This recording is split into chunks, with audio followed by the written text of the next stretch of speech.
Good evening, everyone, and welcome to Thursday night. We're going to be playing a game of Vampire the Masquerade. My name is Dylan, and welcome to our chronicle, Darkness over New Orleans. Below me, you will see that we have our players all lined up, ready to go. 3 of our friends here are brand new to the game. We're all going to be adventuring at the same time, at the same pace. We'll be probably stopping periodically to ask questions and go through rules and whatnot. So just learn with us as we play along. We're going to start off by introducing everyone. We're going to go from left to right. If you could please say your name, your character name, and a little bit about either your character if you like or yourself. Starting with Robin. Hello everyone, I'm Robin the God, and I play the character of Thorn, who will be the Nosferatu of this game. Next we have Christian. Hi everybody, my name's Christian. I will be playing Maximilian Washington, and they are Gangrel for this lovely chronicle. I'm so excited. Next is Alec. Hello, everybody. My name is Alec, or Commune. My pronouns are he, him. You can find me all places on the internet over at CommuneDM. When I'm not here playing Kiernan the Bruja, you can find me playing Sundays in Heroes of Asteria Unearthed Inheritance and DMing as of this Sunday, No Nom Solesh. So thank you for having me. It's going to be a lot of fun. Looking forward to your Sunday game. Thank you. And we have Thaddeus. Thaddeus Atlas, he, him. I'm going to be playing your Tremere this round of Aubrey Valentine. And once again, my name is Dylan. Pronouns are he, they. A warning. The themes of this game are dark. Themes of horror. Themes of death. There might be some psychological disturbances for some. Other scenes may be a bit much for others. There will be a warning that goes up every so often in the chat, but I will like to warn you right now. If things of the undead, a scary nature, ominous foreboding, a persistent something over your shoulder is not your cup of tea, I do welcome you to look elsewhere, for this game is smothered in those types of themes. And with that, I think it's time for us to sink our teeth into tonight's episode.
I knew it.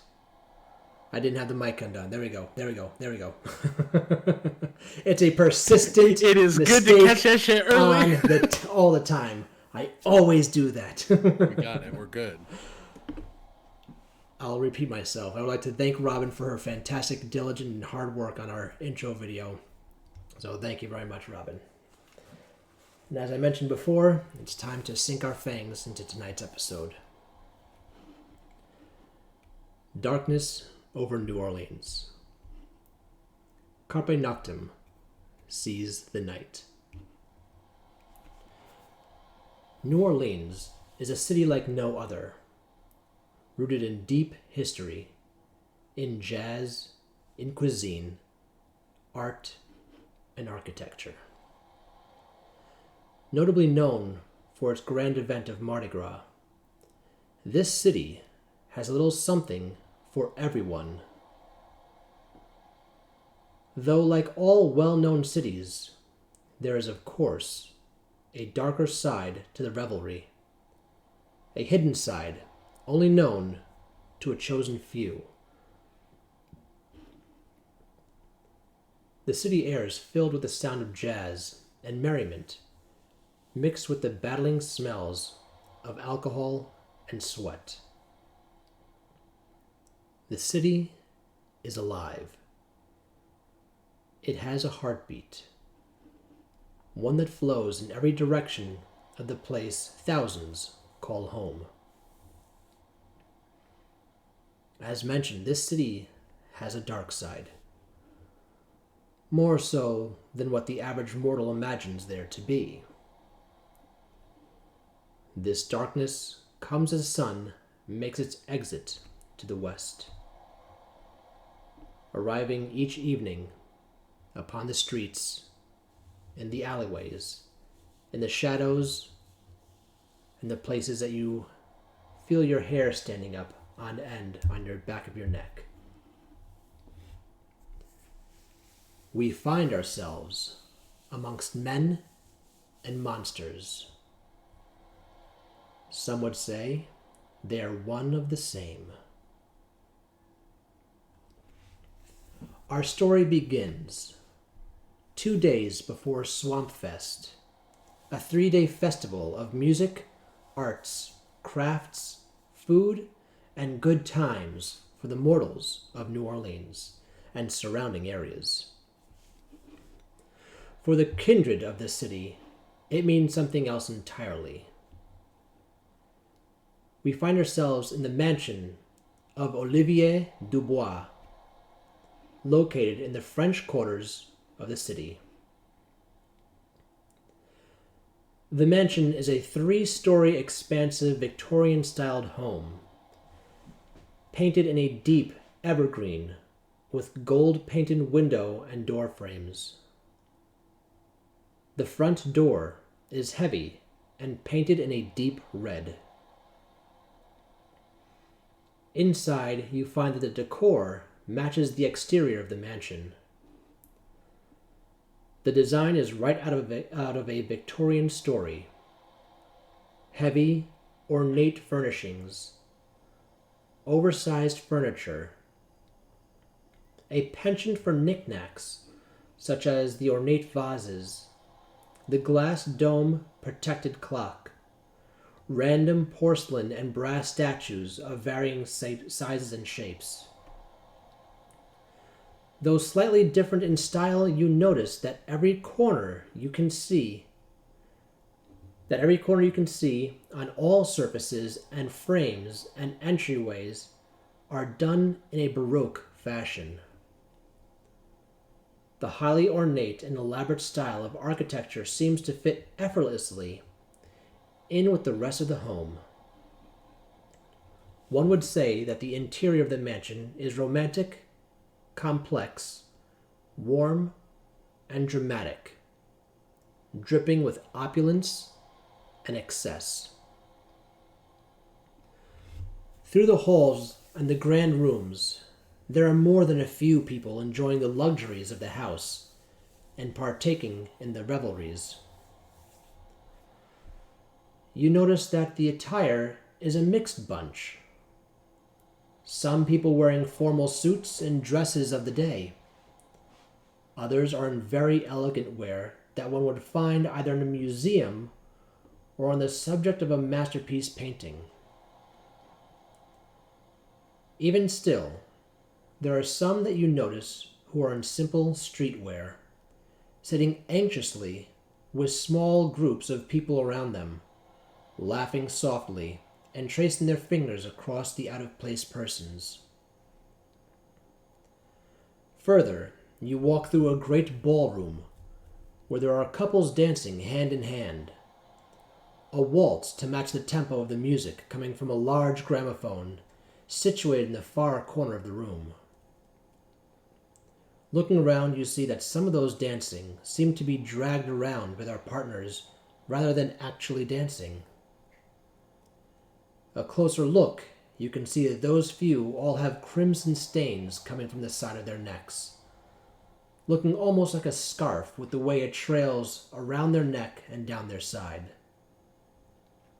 Their partners each look elated and continue to dance with their meals. Out of everything you have seen thus far while making your way further into the mansion, the one thing that strikes you as slightly odd are the very decorative grandfather clocks positioned in each room. What does time matter to an eternal? Why did the need to know the hour in every room? The ever-present sound of ticking echoes like tapping fingers inside your mind.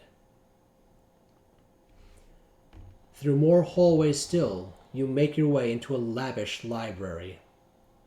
Rows of filled bookshelves, walls lined with rolling ladders, twin spiral staircases leading to a second floor where the endless tomes sleep in their well-manicured and maintained nooks. Here you find a few others standing about aimlessly, having a combination of boredom, anticipation, interest on their faces that you can see clearly. From your pocket, you take out the small black letter that was delivered to you the other day and read it once more to yourselves. It reads, "You are called to make appearance at the home of Prince Olivier Dubois, 2 evenings early of Swampfest. Important matters to be discussed with all present. Those who do not attend will expect an impromptu meeting by the Prince and I at a time that best fits the Prince's schedule and temper. Signed, Jacques Martin." You tuck the note away, and once more take a survey of the several other people in the room and make your way forward.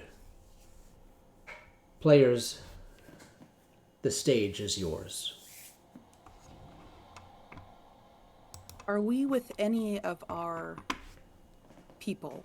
Is Thorn with Cameron DePonte? No. Nope. Not with our clans? We're just wandering about? You're just wandering about, correct. Thorn will be in the library, and he's walking back and forth between the bookshelves, lovingly caressing his hands over each tomb, until he finds one he likes and pulls one out and starts flipping through it. Until you realize it's upside down. In a very similar fashion, Aubrey's glancing at tombs, but in a way that says, "I'm trying to look busy, I couldn't hear what's on this shelf. Oh wait, at the very expensive looking book." I'm sorry, Thaddeus, hold on one second. You're very robotic. I'm having a hard time making out what you're saying, my friend. It might be because of the content of the service in the area. You sound crisp right now, though. Perfect. So I'm wandering down the bookshelves, looking at each individual book, minding more to look busy, trying more to look busy than anything else, trying to keep my, an eye on everybody in the room, but at the same time, if any of these books look rather pricey, it might look better in my pocket than on a shelf. Do you try to take any of them? Not in particular. Is there anything that I see that catches my eye? So everything looks antique. Everything looks. There is value to almost every item within the mansion. Within this library, I'm sure that you can notice at least 100 books that would fetch a fair price with the right bookseller. Is anybody watching me? Are any of you watching him? Where are you in compared to Thorn? Bless you. Bless you. I'm kind of, I would be eyeballing anybody else watching the books, anybody else that's perusing the books. So I'm eyeing Thorn in a way that says this person looks like they know an expensive book when they see one. So you're in my line of sight. You're in mine. So then we'll say that Thorn Aubrey is within peripheral glance, but not in your eyesight because you are now focused on your book. Unless you've turned inward to the room so you can see everything else that's going on. He's in my peripheral. Okay. If I were you, I would not do what you are thinking. What is it I'm thinking? Pretty boy like you, looking at a pretty book. I could tell you right now, stealing from an elder, much less a prince, well, you don't want to do that. So, the books weren't the only pretty thing you were eyeballing. You're cheeky. What is that book in your hand? Give it here. I hand over the most expensive book that I found on the page. It's Tale of Two Cities, first edition.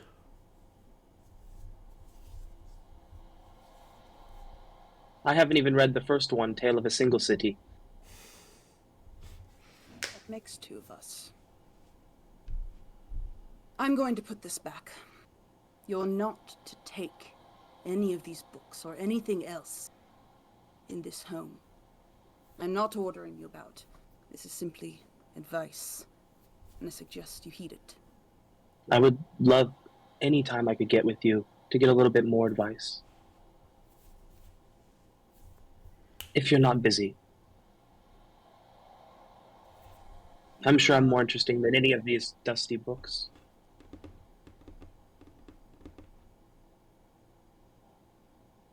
But if you're busy, don't let me keep you. And I sort of wander away a little bit, just far enough that they might want to chase me as I pull another book from the shelf and pretend to read. Look at himself. So he stalks you like a shadow, putting his mask back up, crossing his arms, quite coldly, and just glaring at your back. If only he knew the thing I came here wasn't for a book, but interesting people.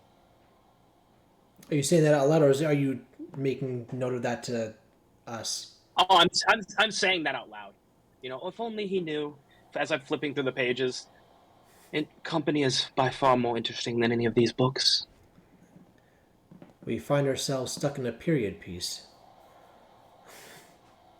All right, while you two are doing that, what are Kieran and Maximilian doing?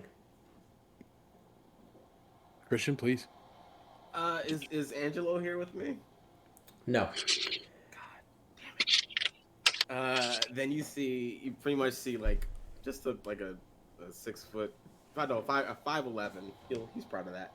5'11" individual, strong round jaw, light cauliflower ears, thick body hair on his barely put up dress shirt. Like it looks like he stepped out of a 1950s gangster squad, and he does not care.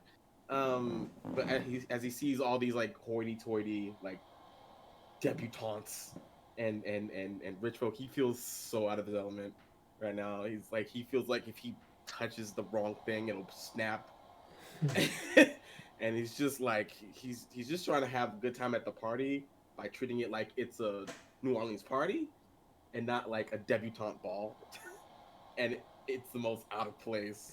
Just like I can taste the money on my tongue, and I have to just live with that. Okay, so anyone who does notice, you see Maximilian is looking um, out of place, not just with his attire, but also the way he's holding himself. He does not want to brush up against anything in fear of it rubbing off on him. Kieran, what are you up to? You'd see this large form, 6'6", quite burly, quite big, hair up in a messy bun, just wearing pretty far-worn flannel, jeans, boots, a little bit of blood, not his, a few scars breaking up the bridge of his nose, his upper lip and the left side of his mustache. And if you see his arms, his sleeves are rolled up, heavily scarred and sutured, healed, but definitely remnants of injuries. Is there any art around? Oh yeah, there are several paintings that are strategically placed, and they have spotlight lighting on them at a great, like, surgically positioned, where the light does not drown out part of the paintings, but enhances it if possible. Yeah. I assume Jack is not with me. No. Okay. We'll just kind of walk up to the painting. It's just trite. It's not. A place like this could do better, I think. But I should keep that to myself. I complimented calligraphy and was threatened, so I'm not gonna keep that line of conversation going. Do I see Maximilian? Yeah, you can see him. Max's. Do you know that gif of Tom Hardy dancing? just like in the, just trying to vibe with anybody who wants to vibe, but no one's having it. Kiernan will dad put his arms up. He's a younger guy. He looks about. He's like, "Coming here alone this evening?" Unfortunately, yes. Oh, wait. Unfortunately, yes. So did I. Pleasure, Kiernan. Oh, Maximilian.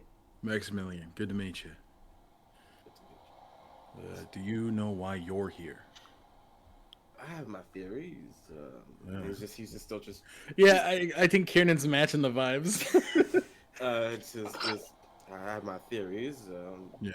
I assume the prince has some news for all of us. I mean all. I've never seen this many of us out here. So it must be important. That's interesting. I'm new to all this. I learned what the masquerade was like 2 hours ago. Wow. Yeah, it was fucking crazy. That's wild. 2 days ago.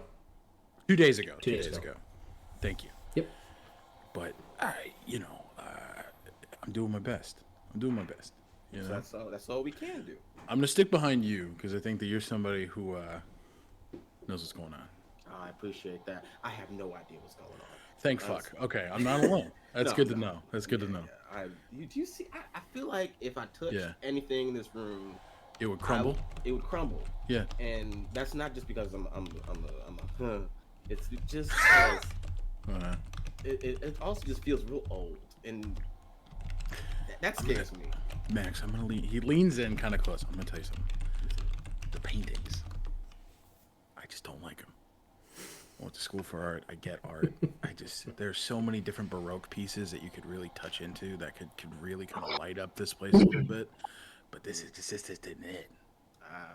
Don't tell anybody I said that. I feel like they're gonna take my head for that. I wouldn't dare. Thank you so much. Honestly, I'm more into a graffiti art, Basquiat artist myself. Yes. But I only say that because those are the only artists I know. So I think if my terms are correct, my sire, graffiti artist herself. Oh. She's good works. Around here, around New Orleans. Yeah. I'm not sure where they went recently, Y'all, but your. just my sire. Yeah. Oh, is that a thing? That can happen. Apparently, I'm here. Yeah. I mean, you got your letter, so you must be making some way. That's terrifying. Yeah, I suppose so. Oh, I didn't mean to make it No, scared. it's good. I'm just making my way through this weird undead world I find myself in now. You'll get used to it. They take it step by step, day by day, punch by punch. It's fine. I love see that you show. do throw Yeah. a couple punches though. It kind of looks. I'm sure the hands are just a little bruised. Yeah. Some fuckhead kid, couple nights back. What's your favorite kind of punch? I like a good kick feint Ooh, into an uppercut. kick feints are good. Kick feints Make him classic. think. Yeah, make him think I'm going for like the shin and then just right under the chin. I like to do that, but then also go for the shield afterwards. Yeah. Oh, Really make a point. Maximilian, I think you're going to teach me a lot. Oh, I'm sure I can. I'll teach you a move or two. Get your hip into a punch. I appreciate With that, we're going to pause you two, and we'll head back over to Thorn and Hell yeah. Aubrey for a moment. So, Aubrey, you started walking away, and you started saying sweet nothings in hope that Thorn would hear you. Are you still trying to pocket books, or are you just aimlessly walking about? My arms are now full of books because I've come to the conclusion that I will get more attention from this person if I'm touching more things I'm not supposed to. So I'm carrying a stack of books and I'm listening to a conversation about Baroque art and nodding along like I understand what's going on. I'm like, yeah, uppercuts. And I'm just listening to these people talking, pretending like I'm in the conversation with this arm full of dusty, like, ancient books. Okay, so you have two armfuls of at least 10 tomes. Some large, some small. They're all very well kept.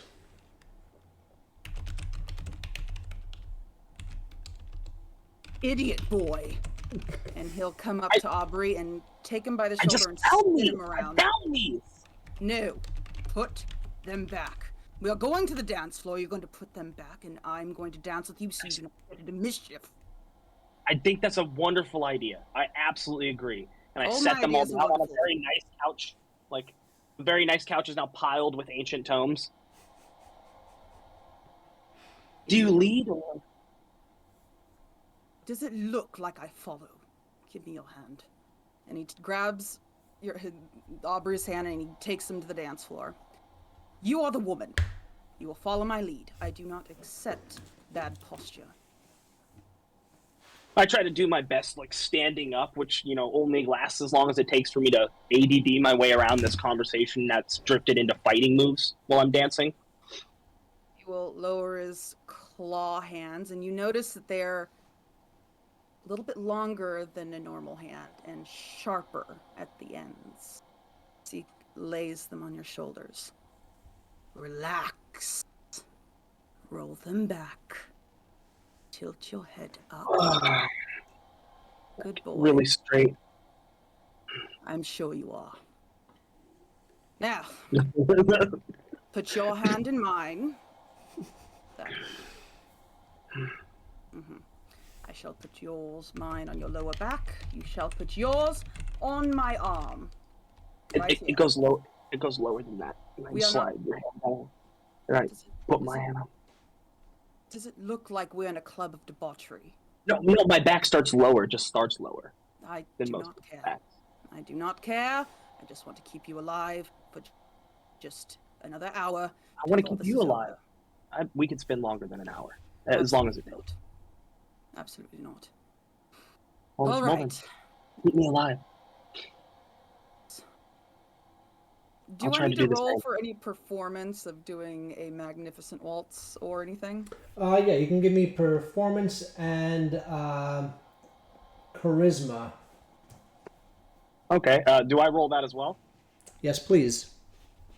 So, since we are all starting, you all have one die of hunger. So you have to roll one of your red die Red. along with the other dots in the two that I gave you, performance and charisma. So it would be the black dot, the black dice, and then one hunger dice.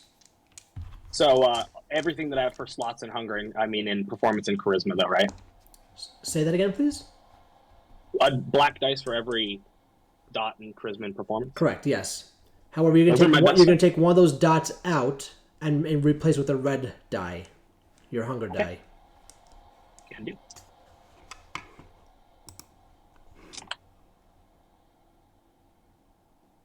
The one with the double stars is a double success. It's a critical success. Yes. So the one with the 2 stars, this one counts as 2 successes. Okay, so 4, 5, 6, 7, and this one is the onk on a red die good. Yes, that's a success. Okay, so 1, 2. Are we all rolling this? No, just these two because they're trying to dance together. Okay. I have let's see, 1, 2, 3, 4. 4 successes, 1 fail. Okay. All right. Thaddeus? 8 successes, no failures. Okay. Thorn, you are trying to lead, but all of a sudden, Aubrey puffs up, takes the stage, and starts doing the waltz around you. I just like put my hand right on the nape of your neck and pull you in close. I'm so sorry. This is just my song, and I proceed to just lead away.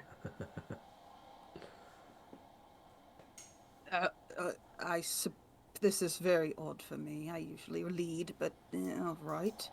It's very nice, very nice. Very nice posture. This isn't like, the only place I have moves. I'm also a really good bowler. What is bowling? I'll show you later. I think not. Okay. Just dance, for God's sakes. All right, the two of Then I you let are them- now I let them- dancing. The two of you are now just dancing amongst the other people that are the other kindred who are in the ballroom dancing. You can notice there are about 50 people that are there in the room with you. That includes the people on the sidelines not dancing.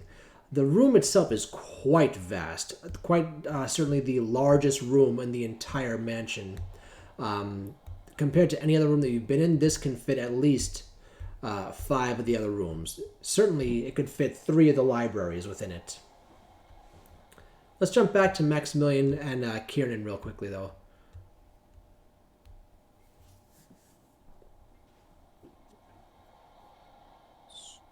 How, I don't know if this is impolite to ask, so I apologize if it is. How long have you been, a kin- Not. At least I don't think. It's, Okay. Again, this is just me. Yeah, I wouldn't go asking willy nilly because apparently that might get you killed. Which Got I it. find it's a common consequence for a lot of rules being broken. Yes. It's not like you don't get like a ticket or like something. No. No, it's just like a straight. You're done. I don't have a lot of money to pay tickets. I got a couple bucks. I've been embraced for 5 years. 5, 3. 3. And it's your first time in the masquerade. Yes, sir. Yeah. Oh no, sir. Here is I'm not that old. I'm not. I don't know. What was your experience like? I mean, when you wanted? I mean, you get beat half to death and you want to live, and then someone offers you to let you live. Yeah. You take that chance. I think Shit. is what you take. I'm sorry that happened. No, it's fine. I'm alive. Well, That's alive. no, you're not. No, you're not. No, you're not. No, you're not. I'm not. It's technically true, but Correct. I exist. There it is. I exist. You have another chance at existence, which is Okay. something special. Yeah, I'm not done. I got things to do. Yeah. How about you? How you feeling about the whole experience? Well, besides getting left. And it's like real, like, ugh. Per my clan bane, would I have to, like, because I think this is something that's pretty contentious for Kiernan. The fact that his sire is gone and he can't find them. I need to make some sort of save against my anger. Well, what emotion are you feeling right now? What's going through your Frustration. mind? Frustration. Yeah. I think You there's can feel frustration. frustrated. The Okay. time where you're gonna be needing to roll those is when it's an overpowering emotion. Got it. If it's like Just a wanted to very make sure. nope. Great question. Absolutely. Great question. Thank you. If we find yourself in a situation where the frustrations are getting a bit much, that there's too much coming at once, that's when we need to roll for it. Got it. Sure. Thank you. Thank you. Yeah. I was in a wreck in school. Years of physical therapy, make sure my hands worked again. Nice. Sort of thing, drowning my sorrows. Liquor, women, men, people, art. Exactly. And I made a friend. Thought was a friend, Imogen. She we talked. She told me some of her works, and anyway, long story long, I got cleared for PT and did a picnic. Wanted to walk around the park, and she embraced me, and I was gone. Damn. That's both romantic and melancholy, I gotta say. At this point, It's a solid brand. I appreciate it. Sometimes you just get your ass beat by a bunch of hoity-toity rich folk, and then you just end up going to pretty much your adopted father's place, and then your adopted father's like, "Hey, do you want to live some more?" And you're like, "Yeah, sure, fuck it, why not?" It's a good thing to do. Yeah, Well, I'm glad they're around for you at least. yeah, me too. And honestly, saved my good. life even before saving my life, believe my it. unlife. Existence is a fickle bitch. It truly is, truly. And you said there are a lot of people in this space, correct? So in the ballroom, you guys are in the library. In your space, Yeah. there's probably about 5 other kindred tucked away in different spots. So the room itself had 9 people there. Now there's just the 7 of you. Are we able to see the other 2 that are in this chronicle? No, they left the room to go to They the left, ballroom. That's correct. That's correct. I think we're just waiting to be called on, right? And just as you say that, Hell yeah. I'm so good. I knew it! Grandfather clocks in all the rooms cry out in unison with the same resonating 12 chimes. The music from the gramophone screeches to a stop. All talking in the mansion ceases. All that can be heard are 2 sets of footfalls coming from the upper floor, down the grand staircase, through the main hallway, into the ballroom, where they come to a halt.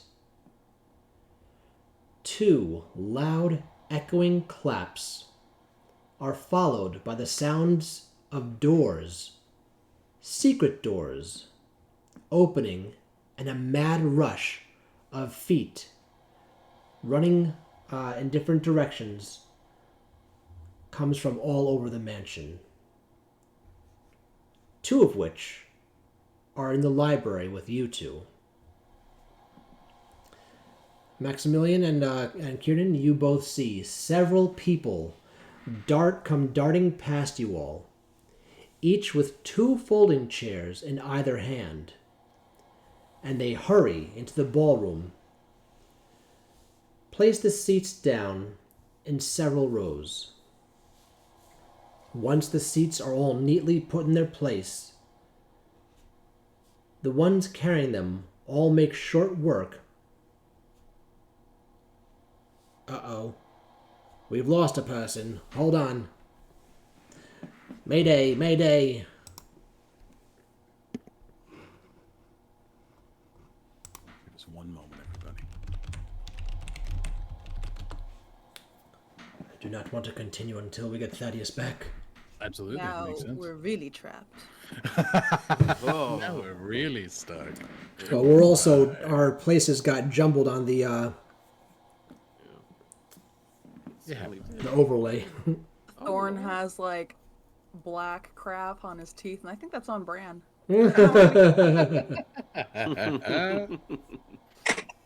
And the return of... Hello, welcome back. Welcome back. Welcome back. Back up again. Say again? Don't let me slow you down. I'm just setting it back up again. Okay, no problem. But everything's okay though? You're good on your end? Yeah, I'm great. Okay. All right. It looked like we had the internet back, and then that didn't happen. Gotcha.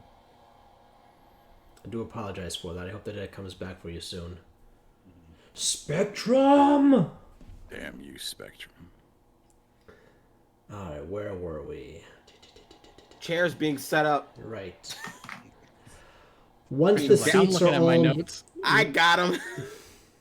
once the seats are all neatly put in their place, the ones carrying them all make short work of getting back to their doors and quietly close them behind the last one through. The sound of the footsteps resume for several... What? For several moments before once again coming to a stop. The silence that comes with the stopped footfall is deafening and lasts too long for your liking. What seems like hours pass while you wait for some kind token of understanding or break in the silence. When you are saved by the sound of a delicate bell ringing that comes from the ballroom. Again, you hear the sound of feet hurrying into the ballroom, and you see all the other guests rush that way. You follow suit and see the congregation of the party are all seated and facing down the length of the ballroom. At the front, in a high, carved, black-finished wooden throne, sits the prince. He is old, much older than you would expect for one who rules over such a busy city, yet he holds himself straight and proper, as that of one who has just left etiquette school as a child. His pale, marbled hands curled over the ends of the armrest, his fingers grasping and relaxing continuously, the sharp-pointed nails running deep into the etches that he has made over the years. Thin, gray hair waxed from front to back, slightly pointed ear tips. Eyes are sunken in their sockets, guarded by dark black circles, contrasting against Olivier's otherwise bone-white skin tone. He's wearing a dark heather charcoal suit with deep purple rope designs going down the lapel on either side. Around his neck, Olivier wears an ornate black dragon hibiscus flower pendant bolo tie. A man stands behind the prince to his right-hand side. He's wearing a wide-brimmed fedora, gold-rimmed glasses, a deep purple power suit with accents of red through the design, a decorative walking cane in his right hand, silver-tipped dress shoes, and a large notebook in his left hand. The man leans over to Olivier and whispers through a smile, then stands at attention once more. His fingers run through his pointed beard and says, "Silence for your prince." What do you all do?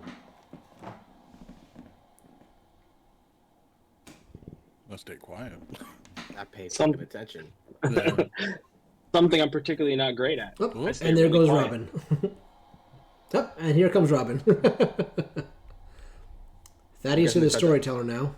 They tried to unmute and then they cut off by accident. Did I do that? Did I do that? that? Of course. Thorn immediately straightens, lifts his head, and does the most eloquent and low bow that he possibly can before slowly lifting himself back up, but not meeting the prince's eye. Perhaps right down here. Okay. And he waits to be instructed to sit. Okay.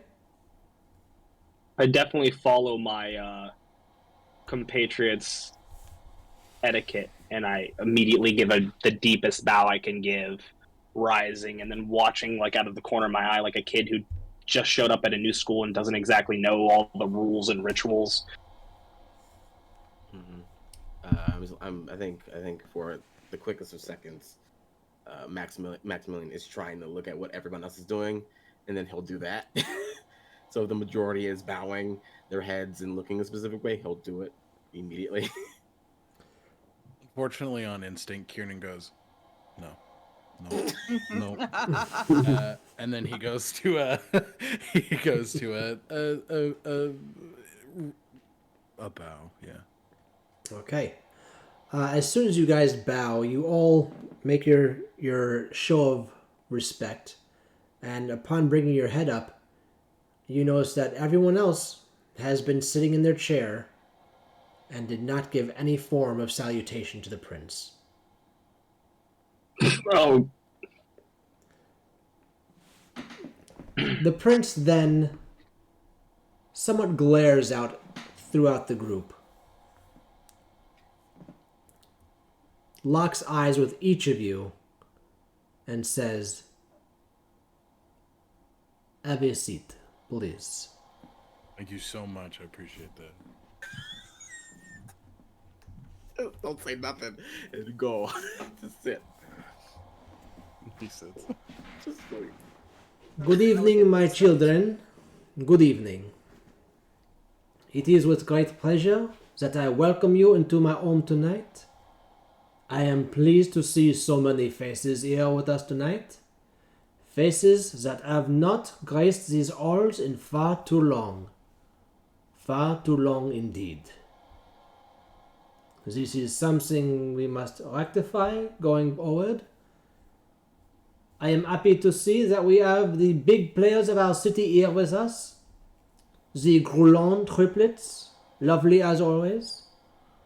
Monsieur Leverty, I appreciate you leaving your graveyard for this evening.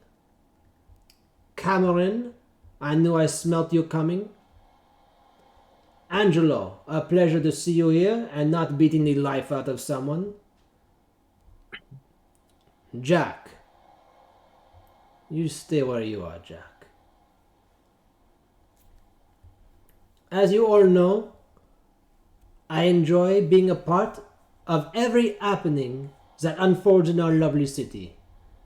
And the only way for this is to have an open door policy. I invited you all here tonight to discuss this. From this night forward, I will be holding what the mortals call office hours. For all of you to schedule time to sit and talk with me about whatever is necessary or that you believe deserving of my attention. During this time, I will also be scheduling meetings with individuals on a need-to-know basis, and your attendance is both mandatory and inexcusable. Now, to other matters at hand. As you know, our sheriff has been missing for the last 4 months. His whereabouts, they are unknown. What happened to him? Equally unknown. It is with much consideration that I have taken my herald, Mr. Jacques Martin, and have promoted him to our sheriff. You all know the herald, yes? And the crowd all just murmurs, nods their head, yes. You all know the sheriff's responsibility, my right hand, the carrier of the law.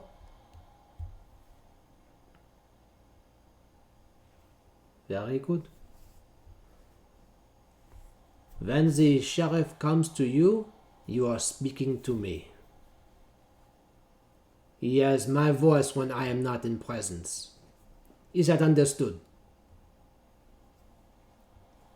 Yep. Oui, monsieur. His head cocks in both of your directions really quickly. And the new sheriff then says, "Remember, silence for the prince." Thorn will grab Aubrey's hand and pull it towards his own, slap his hand over the top of it. I just straighten up more than I was before. Kieran will just look over at Max. And just gives you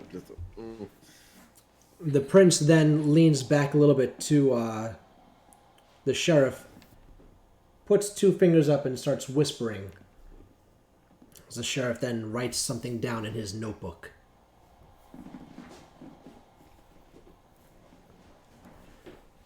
The second motion of tonight.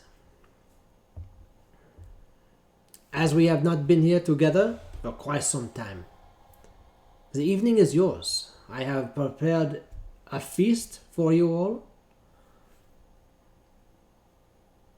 Once we are done here, I will bring it in, and you can all enjoy if you wish, or you can just be spectac and watch. Now, last things last.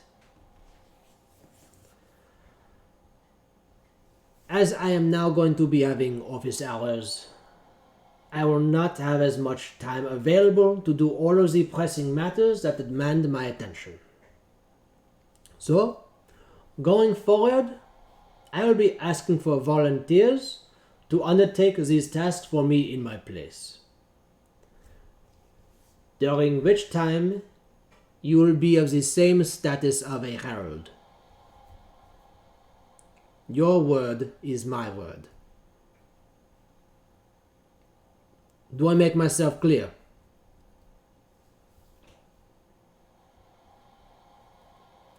Bon.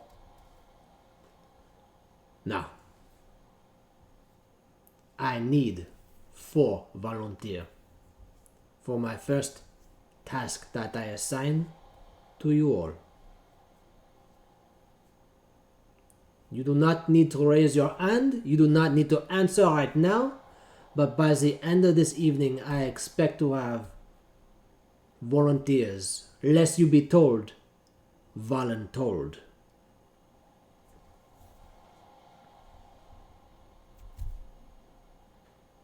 Now, let us enjoy our feast.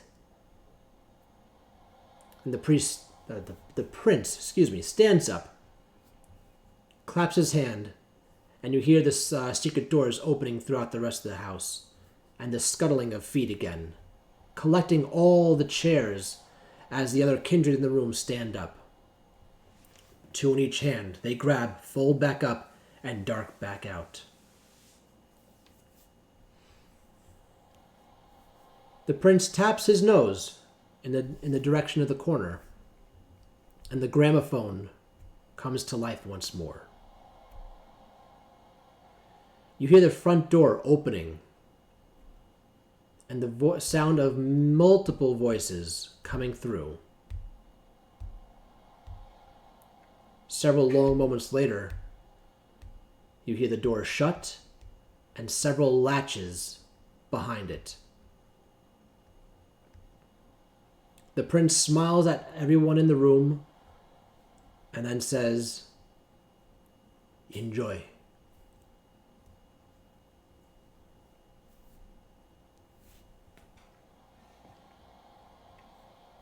The rest of the group that you're surrounded by slowly turn towards the entranceway, a hungry look in their eyes, a devilish grin on their face. There's a group of no fewer than 30 people, mortals, standing in the entryway. They're all between the ages of 25 and 32. Most of them drunk, completely unaware of where they are, what's going on. The party descends upon them. What do you four do?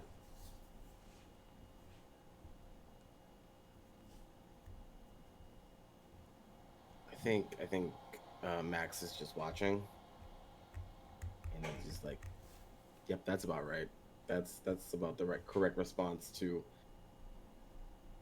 getting shown a buffet for vampires." He won't partake. He's decided not to partake. He likes a different kind of meal, different Oh, flavor of meal. Thorn will turn towards Maximilian. You're very smart. Oh, thank you. I don't know what for, but just if it's just in general, that's very sweet of you to say.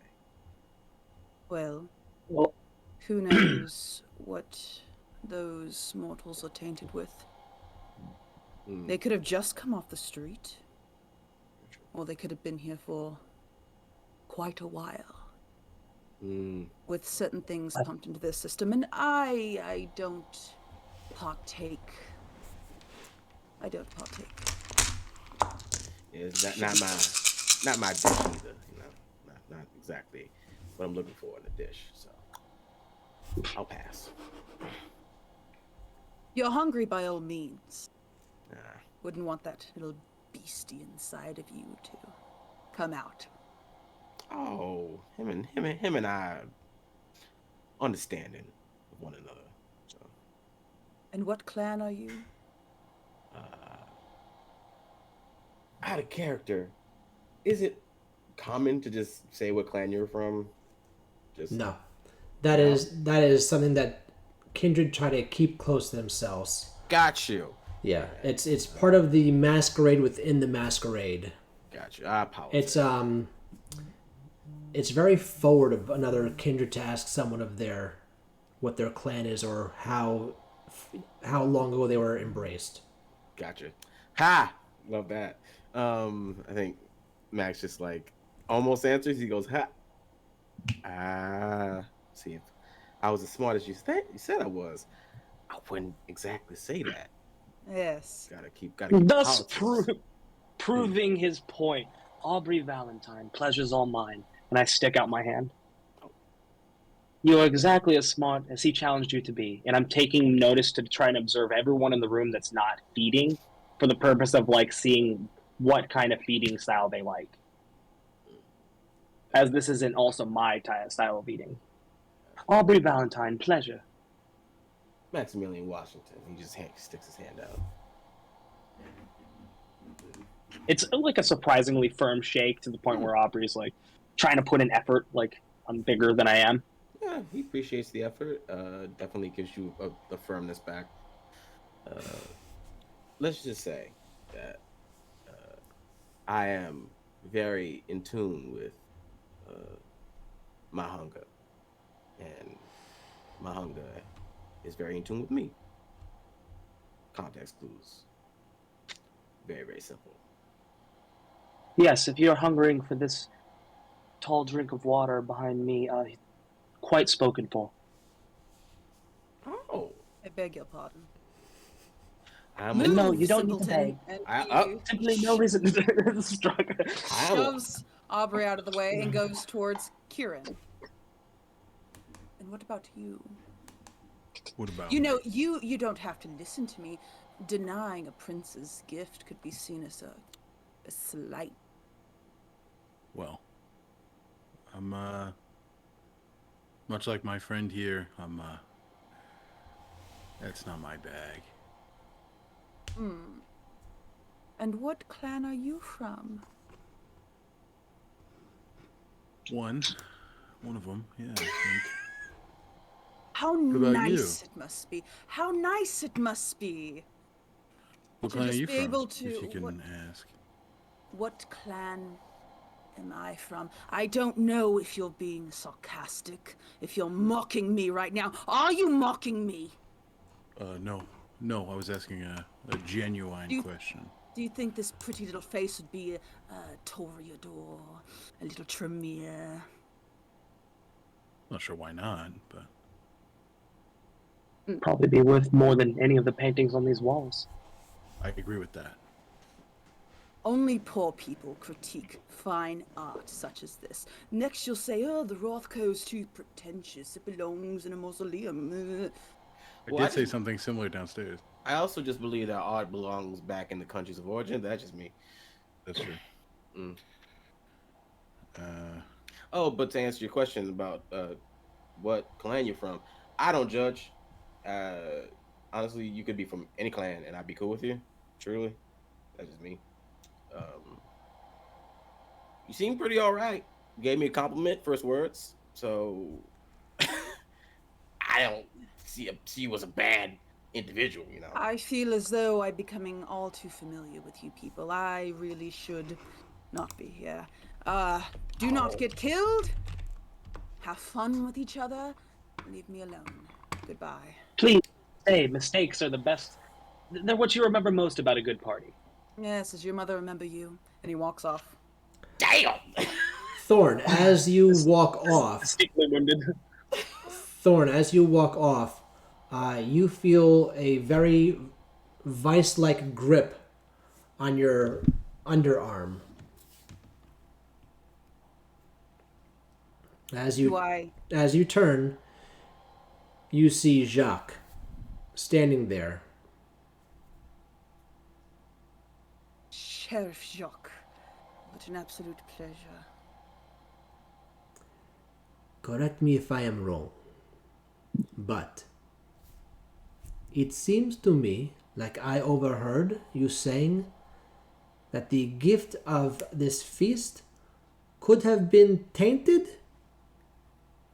That our prince would addle the children of this city? Oh, you know Nosferatu. We are overly paranoid with all the information we have. You must forgive my idle brain. It is so overrun and tired. Of course I didn't mean such a thing. Our prince is quite generous. I do know Nosferatu, and they as well understand a certain reputation. Our prince is a very, very honorable person. None more so. You will do well to remember. And I He shall. lets go of your arm and brushes past you. And then, as he's walking past you, notice he makes a quick jot in the notebook and snaps it close. Wonderful. Do we all see that? Wonderful. Question: do we all see that? Did we all see that happen? Yeah, it was within like 2 steps of Thorn turning away. Fantastic. Like I said, you should all have a very good time on your own, away from me, please. If that's, I don't want But to make you you seem- uncomfortable or bother you. Yeah. Truly. Yeah. That's never my intention. I don't want to No, be a of course bother not. to anybody. No. I'm sure you like your eyeballs right where they are, so stay. What, are you threatening to take my eyeballs, or are you just saying that might happen due to proximity? In general. And I can't take my eyeballs off of you. Jesus Christ, man. Wow. You have a You were- fetish for the garbage monster from Sesame Street or something. Don't fetishize Honestly. people. I know him. It's all about personalities. Mm. You have a distinct macabre about rubbing people the wrong way, and I like that. I mean, I'm not gonna yuck anybody's yum. You know what I mean? Like, Oh, oh God. I'm just saying, you know. People who surround themselves with me, they don't meet pretty fates, so you should all I mean, we're go already play nice. we're already undead, so That means we can still die. Again, yeah. right? You Yeah. could. Yes. Okay. You could. I mean, they could. Someone could just, I don't know, lock you in a box, an iron box full of holes. Did you stick get locked with in an iron box with holes? No. Is this a they- promise? Jesus again, Christ. What? Relentless. It's like Oh, it's like you've never had a drink. I've I've had had plenty of whatever you are. I can't say that I enjoyed Bottoms. it. Were you any worse for the experience? Yes. I could have told you that. that seemed like the Yeah. swing and a miss. That was ready to happen. Whew. And what was your name, friend? He'll look over at Aubrey. Aubrey Valentine. Nothing Kieran but a Blake. pleasure. What looks like a man who enjoys a good drink. And you smell like you enjoy a good drink. I'll take that as a compliment. I'll choose to, at least. Yeah, whiskey's good. Bourbon's better. Mm. Even when used as a cologne. Absolutely. That rich, oaky, smoky smell. Absolutely. Delightful. I know, and I like get really close to, Thorn, and I'm like, rich, smoky smell. That's what I'm all about. It's mold. And I'm sure you're Darren- talking about you. Darren, Tonight's episode brought to you by the essence of mold. Passional. You like mold? the line is just like smoky oak, old mold. Fucking bless. Haunted Mansion. Well, New Senpai Chanel. what do you all think of this sheriff that's gone missing? The right-hand man, besides Jacques, of the prince. No one's seen him. Quite odd. And then all of a sudden Jacques becomes the prince's right hand. That's strange. Jacket boy. He's alright. He's good people. You know what I he's like them. capable of. Well, yeah, that's why I'm saying he's good people out loud.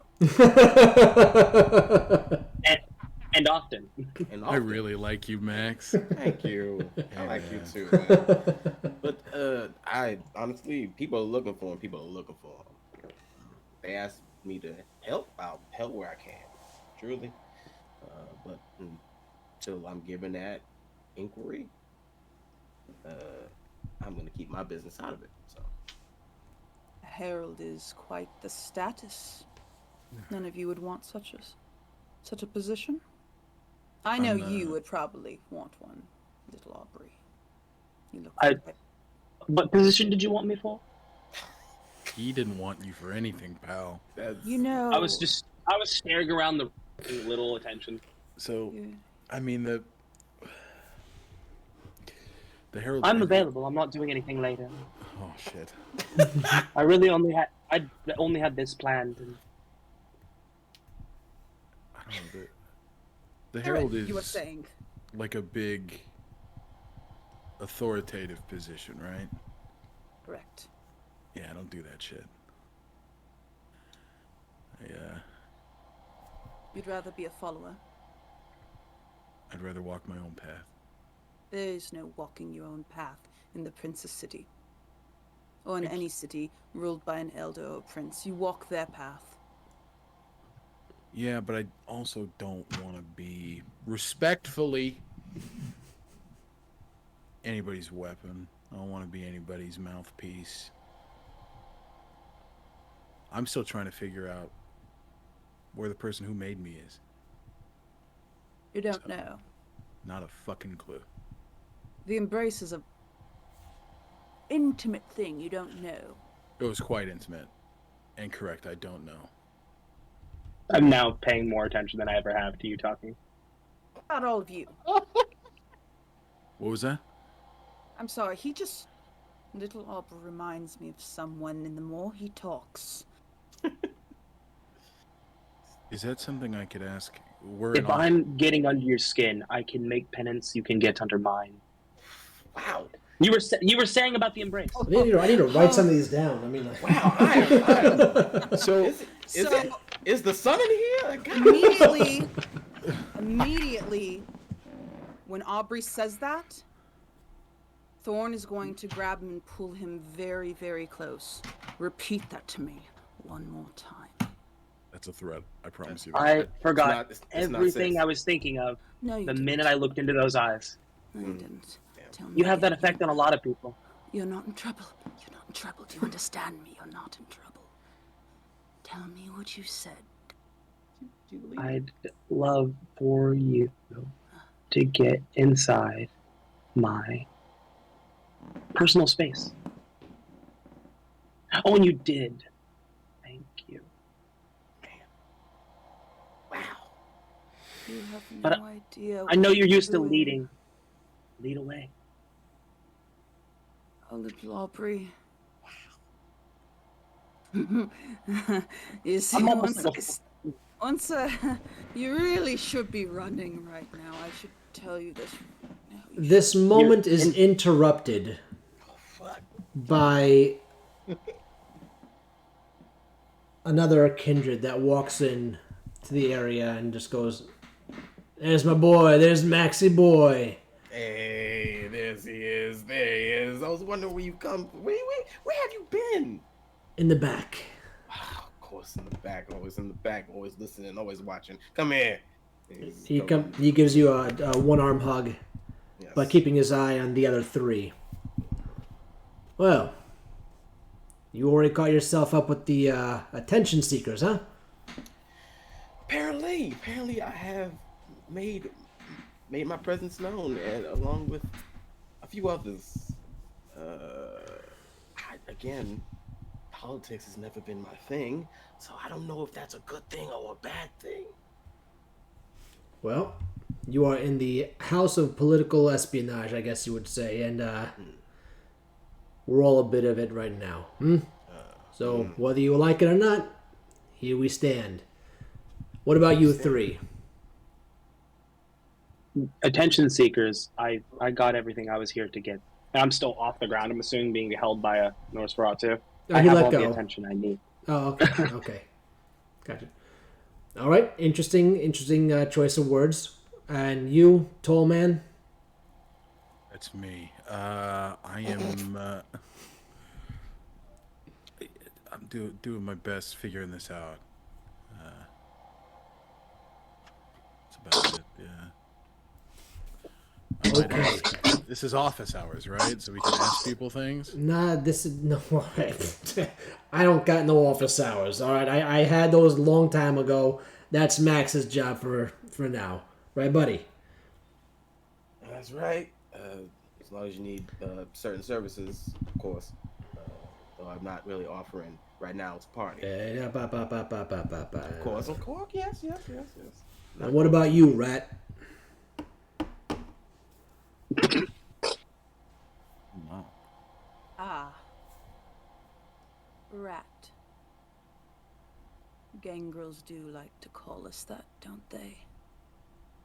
Well, you are what you eat, so hey. My chest is all puffed up unnecessarily. So the gentleman who's standing in front of you is a large man. Actually, you know what? Christian, why don't you describe Angelo for us? Angelo is not your stereotypical like old school retired looking athlete slash boxer. Like he's got more wrinkles. He's got more stories than he's got wrinkles, and he's just very. He knows his position and he knows his power, and he loves to throw it around. Sometimes in people's faces, sometimes not. He's like he Max almost looks like he's copied Angelo's style in terms of what he's wearing. In terms of what he's wearing, so like almost a T. Of course, Angelo makes it look way better than your boy Max could ever. And I don't know how old Angelo is, but he you can feel the experience on the old man in the air. Heavy set kind of guy too. As well.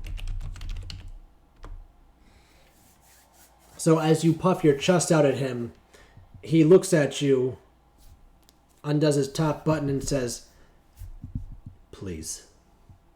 Please. Please." And then you can see like Max behind Angelo, just like unpuff yourself.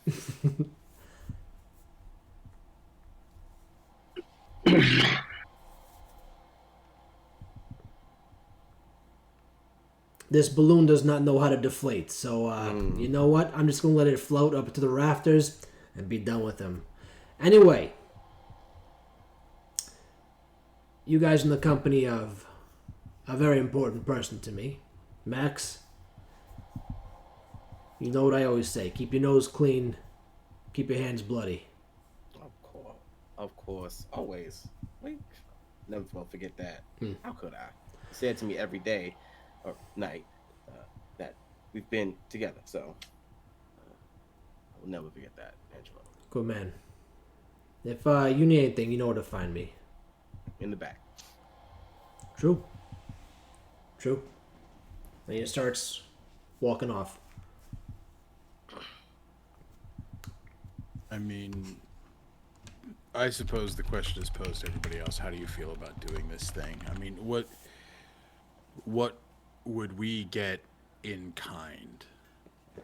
That being said, right there, Yes, please. as you say that, we're going to take a 15-minute break. Whoa! Hey-oo. All right, everybody, so thank you. We're going to take a 15-minute break, so stick around, and we'll see you soon. Thank you, everybody. Thank you, thank you, thank you. Bye.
Hello, we're back, and thank you for sticking around with us.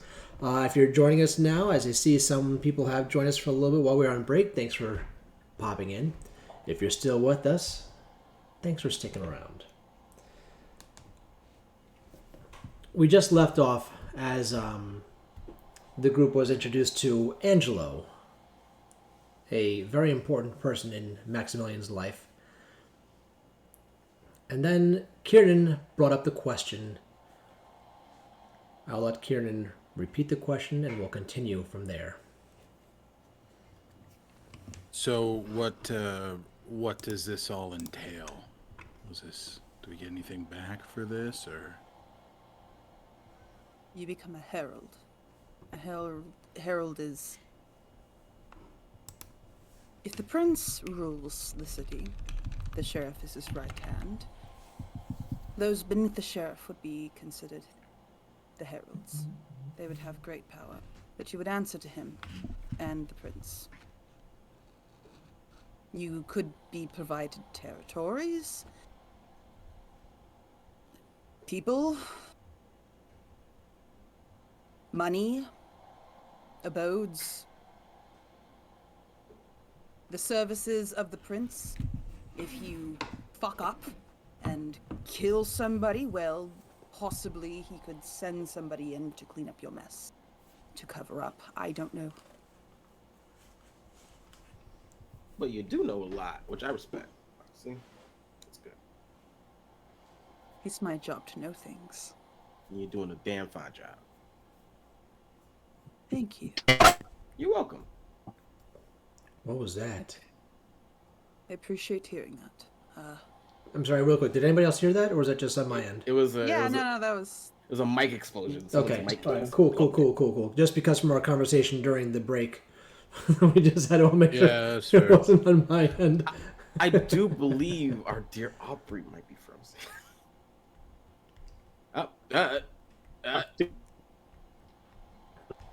Oh, it's your poltergeist, Zen. Okay, cool. If it's your poltergeist, we're cool then. I'm down with your poltergeist. Am I okay? You poltergeisting a little bit. Okay. All right, now you're back, Thaddy. Good bet, though. So, this doesn't interest any of you? I mean, if we're helping the community out, then if they ask me, sure. But not something. The community or your community? Why not both? I don't think so. Why's that? It doesn't often work that way. When it comes down to it, your sires, your people, there is where your loyalty lies. I mean, yeah, you can have loyalty to a person, to a sire, but you can also have loyalty to your city and making sure that city is safe, making sure the people in that city are safe. So if it all encompasses in the same realm, why not try? You're honorable for Gangrel. I mean, yes, I have got the animal inside me, but doesn't mean I can't still act civilized. And Kieran? Yeah, I suppose if I can help others, it's not a terrible thing. Do you like to help others? More than I like to hurt them, yeah. Aubrey? Yes, love? Oh, that's just a greeting. It's not anything in personal. You seem the most human out of all of us. What about you? Humans like to have their greedy little hands all over power and titles. I bet you love that, wouldn't you? People loving you. You seem the type. Maybe because nobody loves you. And you just reach for it and claw for it. Just like you're trying to do with me, and it's adorable, really. It is. Here's the... But I'd say... Well, you'd wound me if I gave you access to my heart. which is something I'd like to do. Your heart? Did you know a vampire doesn't need his heart inside of his chest? That's so interesting. From you, Tom. Yes, they don't need it there. They could still walk around. Getting ahead of myself. Titles, they don't interest me. They Greed doesn't don't. interest me. Not in the slightest. Money, Oh. money buys power. Power takes advantage of people, and You're all upstanding citizens, aren't you? Look at you. I mean, obviously they are. Not in the slightest. No. They're- No. No. Fuck no. I can be quite the jackass sometimes. I don't know. I scared the shit out of some college kid the other night. I am not a stand-up citizen. Oh, did you almost kill him? I was tempted. I didn't. Stole his wallet though. Oh, good. Why didn't you kill him? Why didn't you just tear out his throat and drink? Not my bad. You hear, as soon as you ask that, Thorn, you hear the voice coming from behind all of you, advancing forward, going, "Cause I kind of did that to his buddies." Oh shit. Jack, Hello. you getting off? Whoa, not with everybody watching. No. Not that way. Jesus Christ. I like him already. You getting off without any trouble? As best as I can. Had a little bite to eat. I'm all right. Waiting for that old-timey phone thing to start making music again. Get a little groove going. I don't know. Well,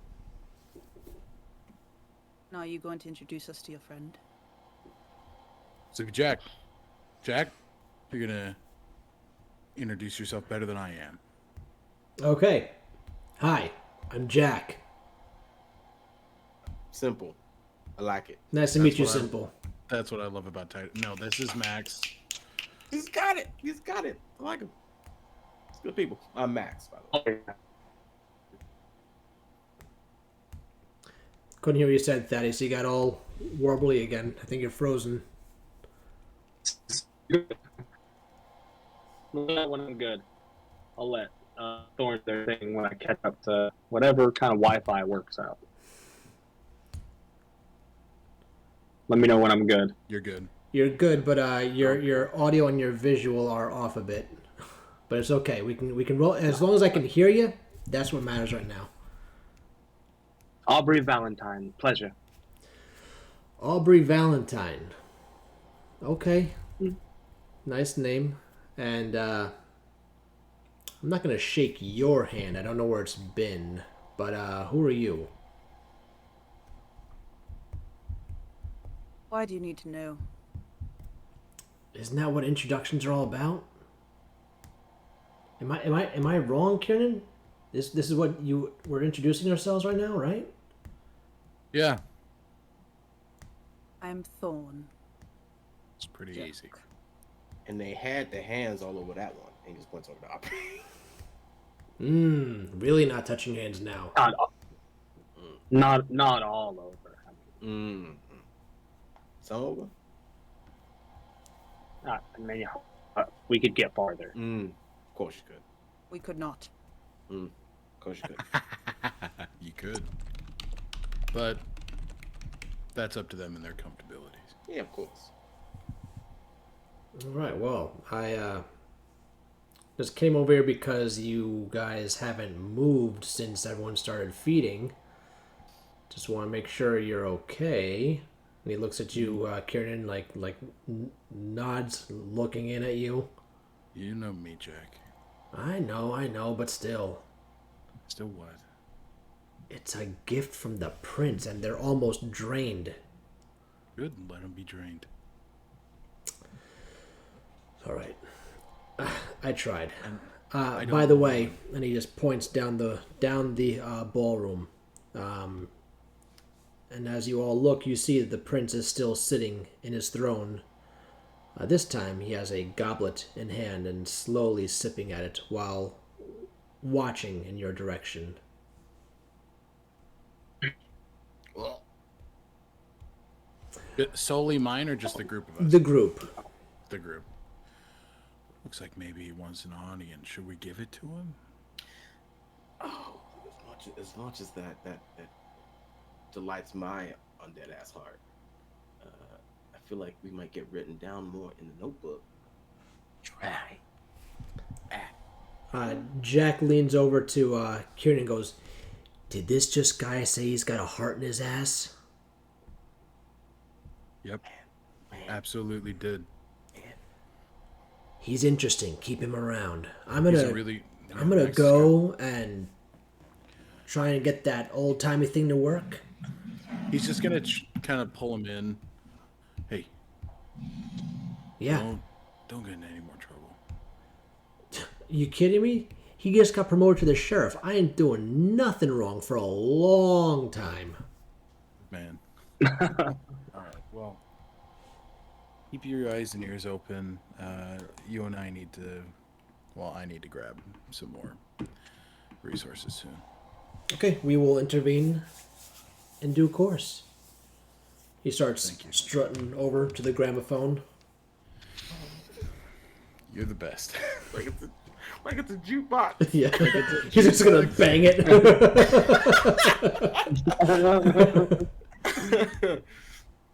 You said you didn't know who your sire was. So who's Jack? Friend. A friend? You know, Yeah, he's been. He's the one who's been kind of getting me along, which is probably why I don't know too much. But that's my own fault. I don't listen too well. And he's part of your clan? The great question, isn't it? Aren't politics just the best? You're interesting, Thorn. You ask a lot of questions but don't want to answer too many. I like that about you. Ah, well, that's the Nosferatu business. Oh, they said what their clan was. Interesting. Got him. You Now got I him. know. I'm Now I sorry, know. but do you have a nose? Do you smell? Do you not see the bugs coming out of my moldy hair? I mean, I smell worse. You Now, are. now I feel like just giving it up in kind. You know what I mean? He'll walk over to Thorn, just lean in. Can you keep a secret? Oh, darling, I'm full of secrets. He'll just whisper, Bruja. Oh, how interesting. Gangrel and a Bruja. And an annoyance. That's correct. Is that a You got all three. It is. Oh, oh, I'm a part of that clan. yeah, apparently. Yeah. You are not. Thing. It makes me imagine that if you were a herald, you could probably track down all the resources you need to get your sire. What did If you were say? curious to find them. Good, you're not talking to me. Oh, You having that problem too? Are you? take note of that. Thorn? Can't find your sire either.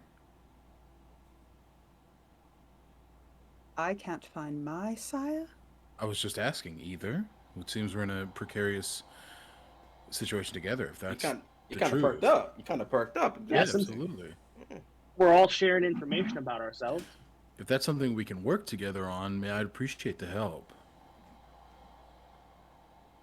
If you mention my sire again, I'm going to stick my hand through your chest and take your heart out and bite it. Okay, you said I could live without that like 10 minutes ago. Noted. You could be walking around and everything with that outside of your Noted. chest. I if remember appreciate correctly. that. But I won't say it again. Thank you for setting that boundary with me. I appreciate that. I hate when they This flirt with everyone else. is a good luck. At this time, the rest of the contingency of kindred have finished their meal. The feast is over, and two of the trapdoors open up, and the bodies are brought downstairs into a cellar. Everyone, please give me a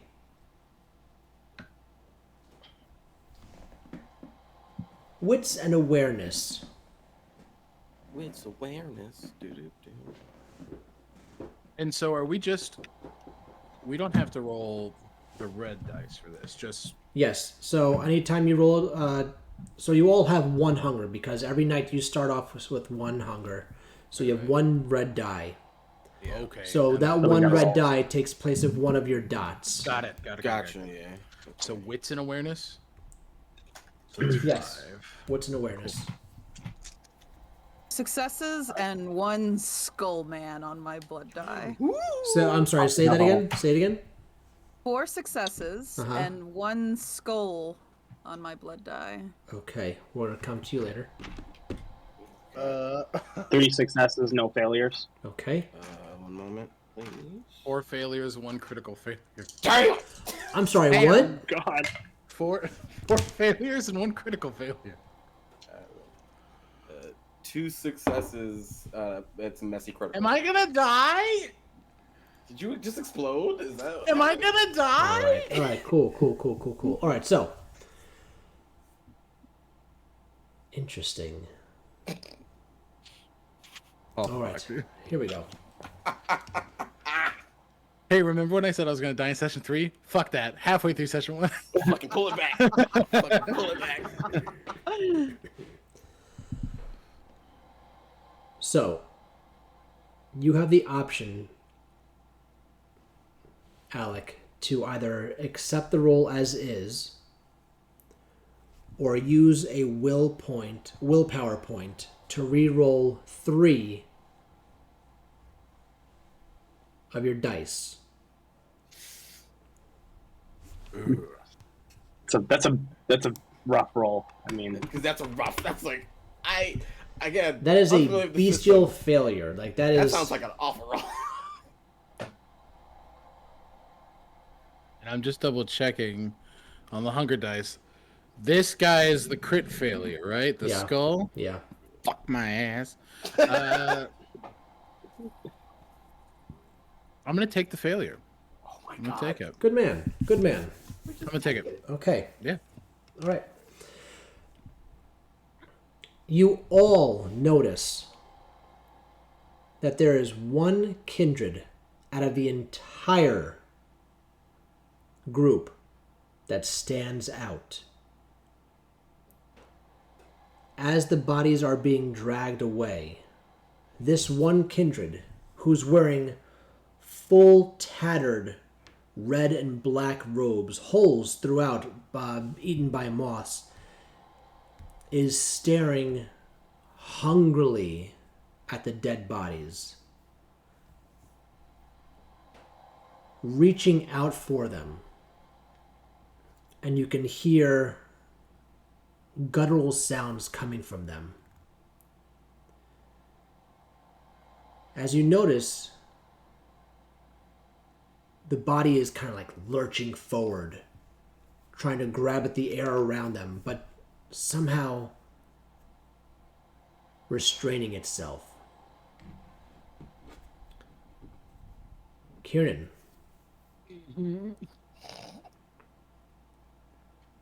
You just witnessed the death of a group of innocents. And now they're being carted away to the depths of a mansion. Within you, you know that their families will more than likely never know what happened to them. You know that their bodies will not be seen again. But you see this kindred almost animalistically trying to get them. And from deep within yourself, a voice speaks loudly in your head and simply says, "That one right there, that's your target. We need to make a spectacle. No.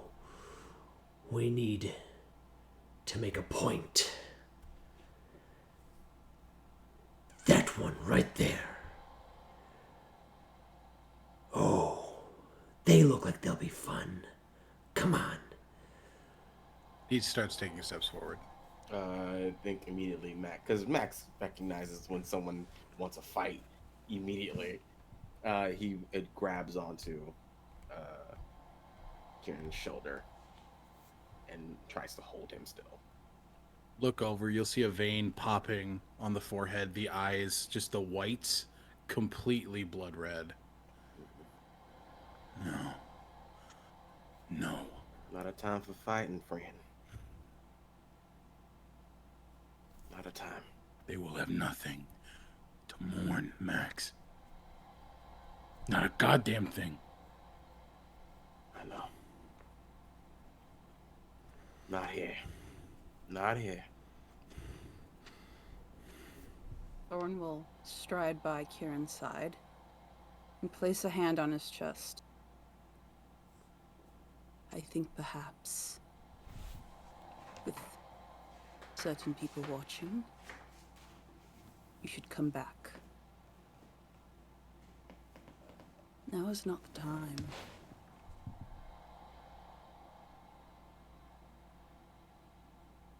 Kieran's a very large man, and I'm doing my best to block the view of the body that's like making its way between the two of you. So I'm just kind of trying to stand there so he can't make direct eye contact with it.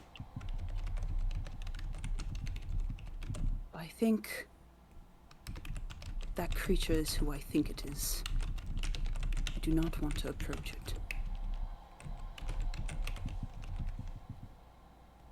It will cause more of a bloodshed. Just hear the bones in Kieran's hands cracking as his fist clenches incredibly tight. So much so that blood begins to drip from his own hand. Fine, I need some fucking air. He walks.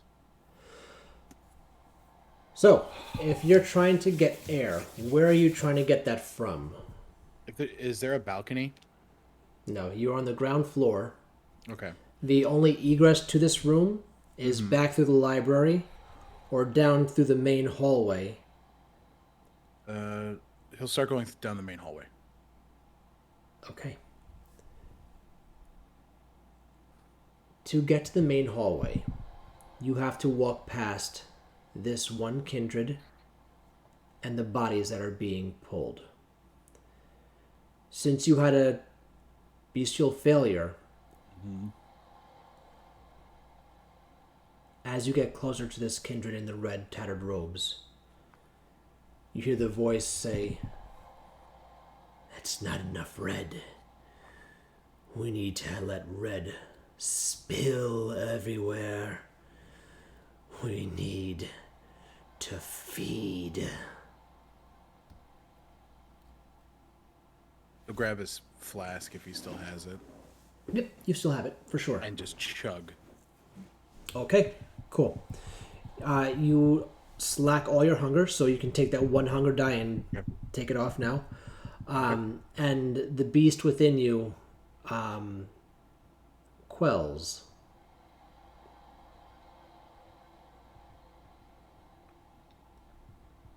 You make it outside now. You're standing in the front of the mansion, leaning up against one of the pillars. Yeah, I think he just drops and sits. Doesn't really take any more action. Good. And how about the rest of you guys? What are you all doing now that you saw Kieran walk out? I would like... Oh, I can't do it. Okay, never mind. I'd like to approach the prince.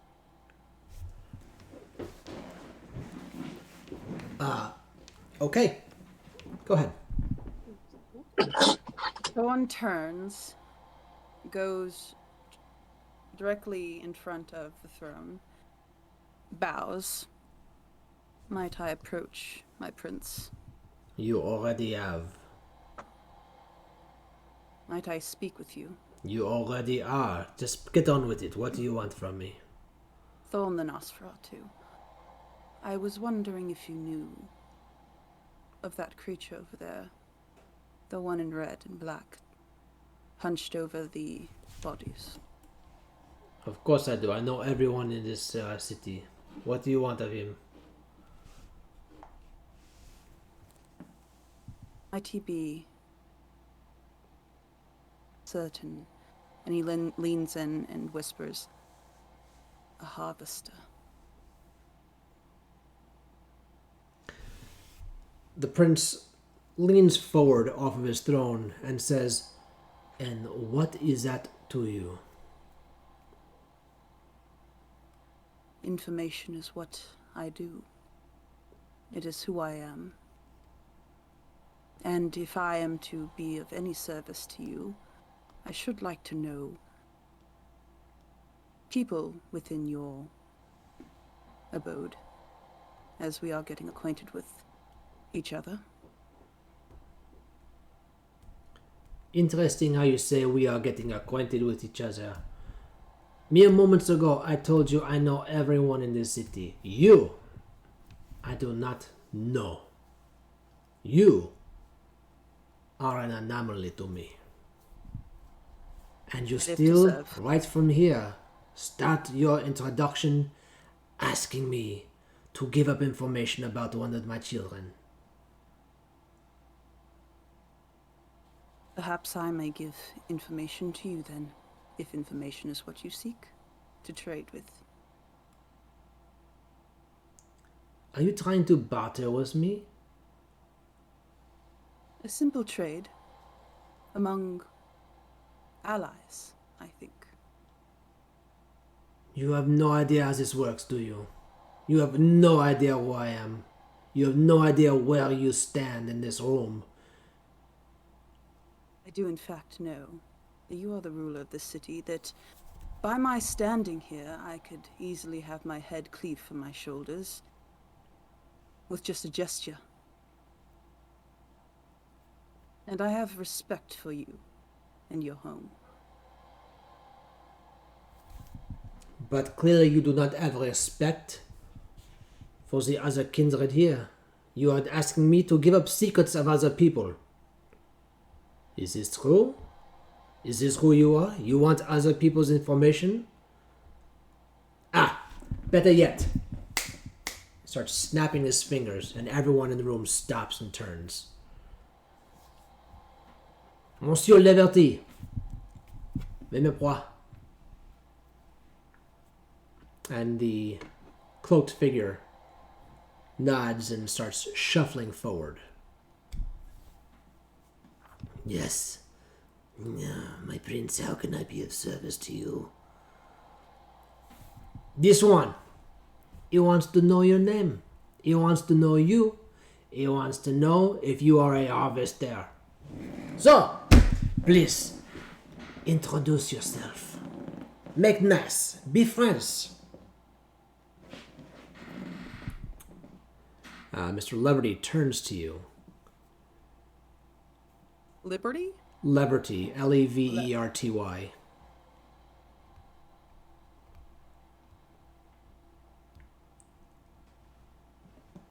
Joseph Leverty. And you are?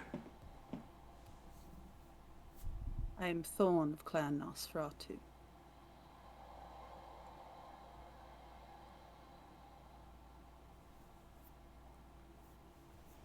Well met, Thorn of Clan Nosferatu. Now, why do you want to know of me? What good is it of knowing the Harvester to you? Nosferatu, in nature, collect information. Isn't that what we are?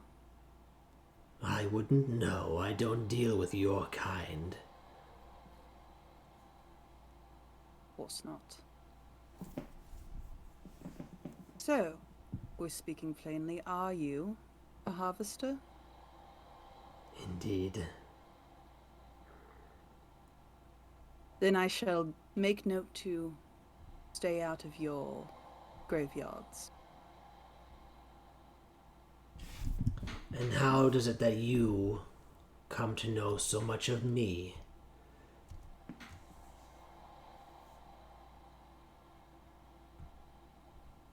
A rat has many ears around the city. Can you count the rats hiding in the underground? Know where they go from day to night? They're whispers. I know where everything in my graveyards go. I know every nook and cranny, every crack and crevice, every creepy crawly that comes through. I know it by name. I know its soul.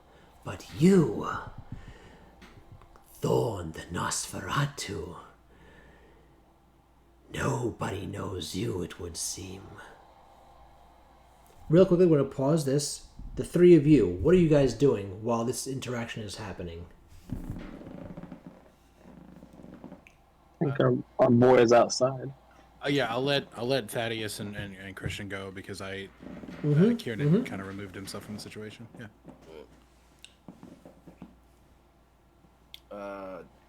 Is this it? You're asking me what we're doing as this is happening? Yep. And I'm assuming everybody else is watching. Like, Ambrose, I'm sorry. You're not Ambrose, you're Thorn. Jesus Christ, I gotta get back into a... Thorn has called out one of the other kindred, pretty much. Right. So now the prince is making a spectacle of it. Right. The entirety of... So, real quick, just for everyone's information, the entirety of the kindred community is here at the mansion. Mm-hmm. Every kindred in the city is here. Right. Everyone is watching this scene unfold. Oh man, this party just got a lot less fun. Oh, I'm trying really hard to get that phonograph record player thing working. Oh my god. Jack is standing next to you and goes, "Dude, not right now, man." I think Trying to make an awkward turn so everybody pays no attention to Thorn and they can make an uncomfortable escape. Yeah, I'm gonna go ahead and just tell you, if you do that, you're next. Just, it's not a warning; it's a promise. All right, Max, what are you up to? Max is looking for a Jacques. Actually, he's while this parading is happening, or performance, or whatever you want to call it, is happening. Max is like moving through the crowd, specifically to make his way towards Jacques. Jacques is towards the back of the room, just staring at what's going on, with a wide-brimmed smile on his face. Mm-hmm. Oh. And I think if he's against the wall, Max just like joins him, leaning against the wall next to him, just watching, keeping his eyes forward. Okay. He does not make notice. He makes notice of you, but he doesn't acknowledge you. Keeping his eyes and his attention on the scene that's unfolding. You see him writing down notes in his notepad. Yeah. I assume he's doing his job, the job he just got hired for. So who would I be to interrupt that? It's just Max wanted to get away from both scenes of almost seeing Kieran do a bad thing, and then watch Thorn not great thing, and he's just like, I gotta pull away from the scene just a bit. I've chosen bad friends already. bad entertaining friends, but these entertaining friends don't know when not to entertain. Gotcha. All right, so you're on one side of the room against the wall. Aubrey, you're in the back corner next to Jack, who kind of steered you in the right direction. What is Jack doing? Like, how's he taking it in? What am I getting from Jack? Jack is statuesque, kind of. He knows it's best not to get involved, and you can tell that by the way he's holding himself. He's very fixated on the scene that's happening, but the way that he's presenting himself right now shows that he is not going to get involved.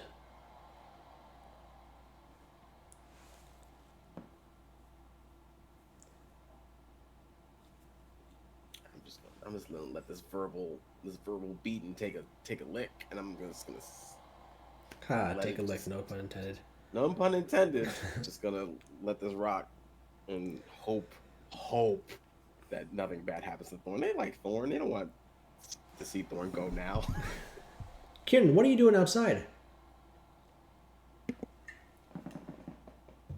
I think he's got his phone out, and he's staring at his parents' contact information. Okay. Dials it, hangs up, dials it, hangs up. And he gets back and goes inside. Question. Yeah. Do you still have the same phone number? No, this is a burner phone. Okay. This is, yeah, when he understood that, you know, he is dead. He got a burner phone, but he saved their number in it. But so I imagine every so often they get a 2-ring call that doesn't go anywhere. Understood. Okay. But he heads back inside to where everybody else is. All right, yeah. So you head back inside, putting the phone in your pocket, and you see Thorn several feet away from the prince with the red hooded figure next to him. Looks like it's time to pay it back. Start walking toward them. Okay. You're walking towards them just as Mr. Leverty says, "You seem to be at a place nobody knows who you are, Thorn the Nosferatu." Monsieur Lebute. Am I saying that right? Lebute? Leverty. No, I'm out of character. Sorry. Yeah. It's just Leverty. The prince says everything with a French accent, of course, so Leverty. just Leverty. Monsieur Lebute. We have a sheriff that's missing, and he continues his straight posture as he's turning out towards the crowd. A sheriff that's missing, and our prince asks for aid. 4 individuals. And yet I've not seen one person come upon these steps to ask, to offer themselves. I question, because I'm curious. I question you because I don't know you. And if the prince does not know who I am, perhaps this is a good opportunity for him to know me better. And perhaps I can offer my service as your first.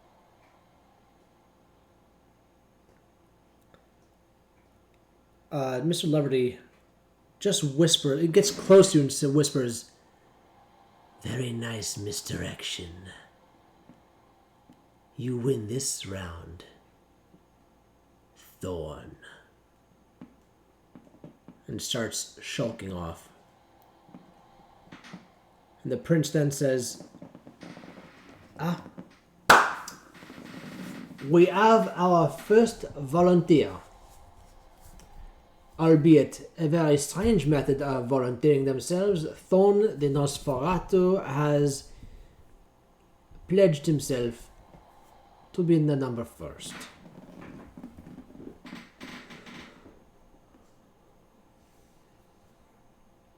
However, I may serve you, my prince. That is to be I'm seen. I'm on my way, raising my hand, like walking towards the stairs. I'm assuming helping provide any sort of service to the prince would be agreeable. agreeable. In some regards, yes. Now you Well, if I can are be another unknown. I saw your name and your face on a billboard in my city.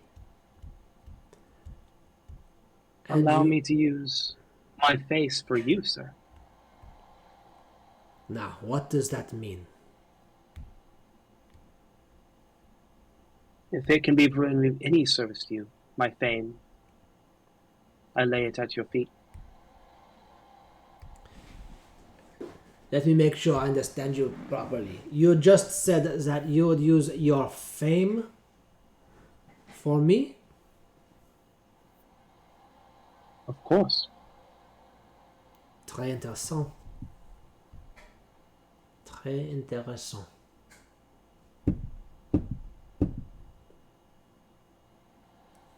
I will have to think on this and I will call upon your services at a different time, but yes, you can be the number 2 to Mr. Thorne.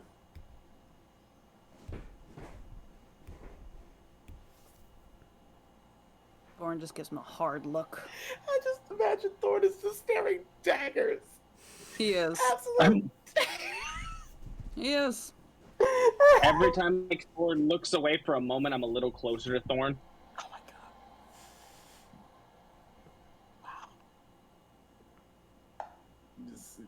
I think that really does elicit just like a pinch of the nose, a bridge of the nose from Max. It was just like, wow, the limits of of the flirting has no bound. It is. Covers his face again. Kieran, you are still walking forward, and Mr. Leverty shuffles past you. A ripe smell of death is dank overcoming him as he walks past.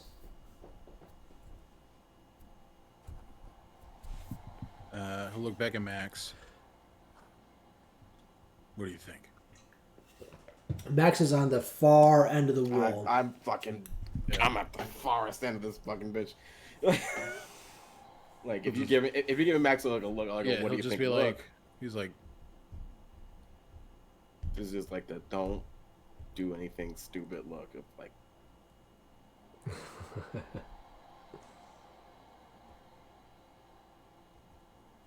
he'll run over to Max. Gotcha. Hey, what do you think? 3? I'll be 3, you be 4 if you want to do this. Do you want to do this? I'm not gonna fucking make you do anything you don't want to do. I mean, I trust your opinion more than anything right now. wow, that's a lot of responsibility. I'm sorry. You command respect, and I appreciate that. I appreciate the compliment. Yeah. I mean, if it's helping the community, making sure that you 3 don't make a fucking mess of yourselves. At that, Jacques turns to you and says, "Well, that is a very honorable sentiment." Thank you, Jacques. I appreciate that. Well, we were having a conversation, but thank you for your input. No, it's fine. Oh, God. You're saying that to Jacques? That's what I'm talking. Okay. That's what I'm talking about. He walks right past Maximilian and gets very close to you, still smiling broadly. Leans forward to you. He's about the same height, maybe about 2 inches smaller than you. Okay. But just, I remember meeting you in the alleyway with your friend Jack. Yes. You need to choose your friends better. This one, stop talking. Just stop talking. This one seems well enough. I suggest that you stay with him and give fuck all to Jack.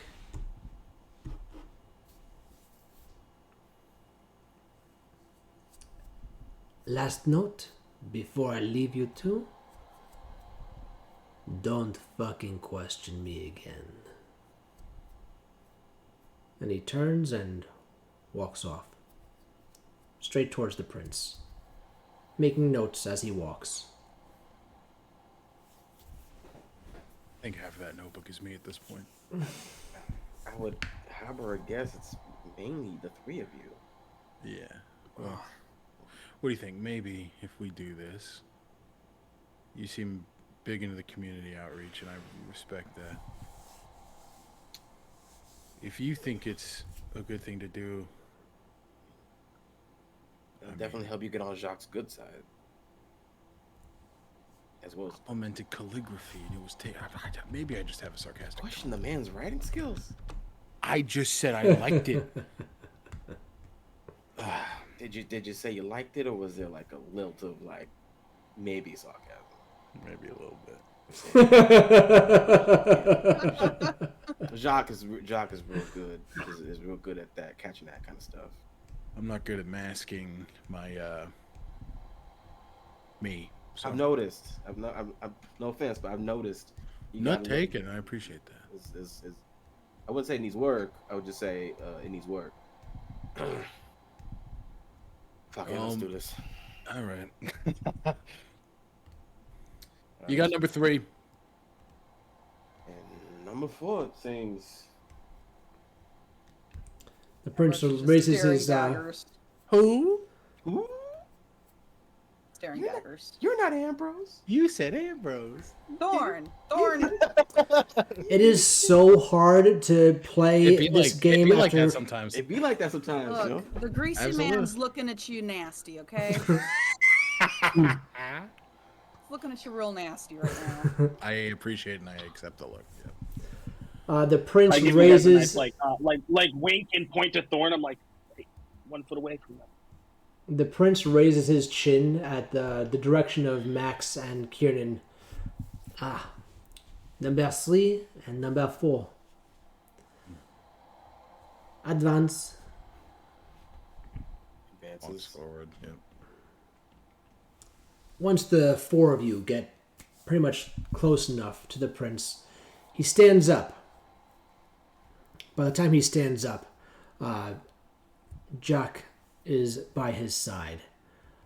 Shows him the notebook. Quick page turn once, page turn twice. The prince nods. Leans over once again, 2 fingers to the side, and whispers to Jacques. And then announces, "My children, we have our 4 volunteers for the first task. The rest of the evening is yours. You 4, I will see you in my quarters."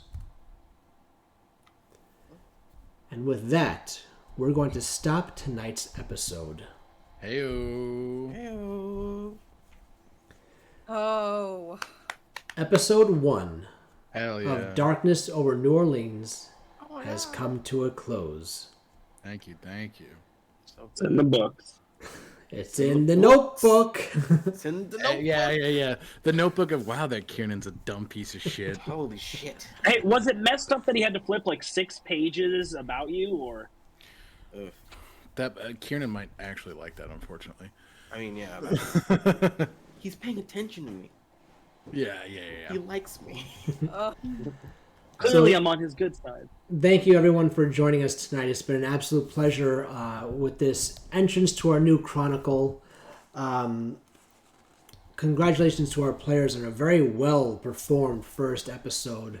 That was very, very well done, everyone. I want to go through once again to our players, introduce yourselves, and you can please promote yourselves or any works that are coming up on your end. We're going to go through the same direction. Robin, you are first. Thank you guys for watching. I'm Robin the God. You can find me on Robin the God on TikTok and Instagram. And I play the Nosferatu Thorn. Wonderful. Next, Christian. Hey, everybody.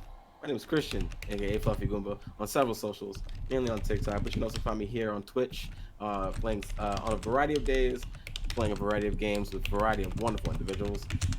You can also find me on Sundays at 8 p.m. EST on Total Party Kisses, Tragedy of Theologian, Greek Myth 5e campaign, where I play Arachna of the Ironclaw Pride, Lean and Echo Knight Fighter. Now you can find me here every Thursday playing Maximilian Washington, the gangrel son of a bitch. We don't know shit about shit, but still wants to help the community. Both his and my pronouns are he, him. So, bang. Next, we got Christian. I'm sorry, Alex, excuse me. We just did You're Christian. good. Sorry, I can do it again. Do it again. Hi, everybody. Hey everyone, my name is Alec or Commune. My pronouns are he, him, and I played Kiernan, the Bruja, the boiled blood Bruja. You can find me all places on the internet at Commune DM. You can find me playing in a Sunday morning bi-weekly campaign called Heroes of Asteria Unearthed Inheritance. It's a duo campaign. I play alongside the incredible Blue Boo Button, DM'd by Zenokami. It's a fucking grand old time. And then this Sunday night, we are actually launching our flagship campaign, Known Realms to Lesh, Fantasy, 5e, all the good shit. And I will be here the next time we play. Thank you for having me. And Thaddeus. Thaddeus Atlas on all platforms. You find me playing Aubrey Valentine, the face of New Orleans. You'll find me on billboards all throughout the city. He, him, and thank you. And again, my name is Dylan. You can find me on all those social link trees I just posted. We're going to get the other players, get their link trees put up by next week. Again, my name is Dylan. My pronouns are he, they. Thank you so very much for joining us tonight. It has been an absolute pleasure, and we truly look forward to seeing you next time. Until then, be kind to yourselves and others, and do watch out in the dark. Good night.